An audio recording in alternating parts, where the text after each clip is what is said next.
third edition of the Blue Springs rental property, and foundation company is done. They had to raise the house 3 inches, which is pretty significant. And now things are more leveled out, even floors now throughout. And we do have some giant gopher holes throughout the home that are gonna have to be concealed and covered with some new flooring, new tile in places. So there were some unexpected expenses with this, but ultimately, hopefully it'll be worth it in the long run.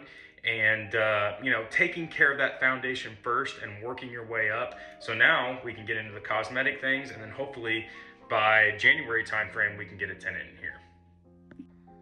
So here is a perfect example of one of those holes that I'm gonna have to retile or just new tile and then put LVP flooring over this. But here's an example of that.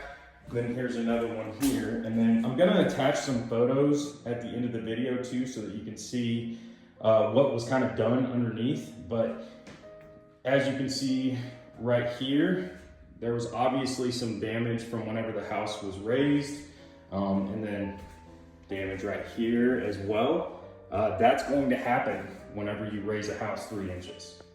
So, I mean, all in all, there's some fun little drywall cracks and stuff like that. Things that I expected to happen when raising the house, but the windows still all operate as they should. Now the property is more level, more stable underneath as well, because they had to replace some wood and put in some beams in places underneath the house, but ultimately gonna be sturdy for the long run. And can't wait to get started on the cosmetics such as flooring, paint, appliances, all that good stuff to freshen this up and get a tenant in here. So excuse the wind, but one final thing here. They did have to do some work from the exterior going underneath here. So you can see some dirt work there. They're gonna come out and re-pour some concrete there, and the sidewalk leading up to the front door needs to be re-poured as well. But outside of that, everything is done with the foundation. And I am by no means a pro. Like, I am learning as I go here. This is only my 4th or 5th rental property that I've undertaken and had to do a remodel on.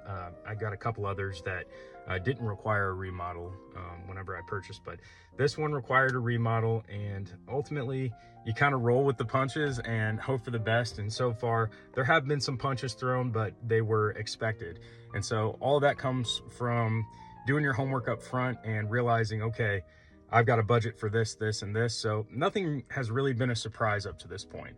And so that I don't get as discouraged whenever I know up front what needs to be done. So with that, we'll see you on the next video.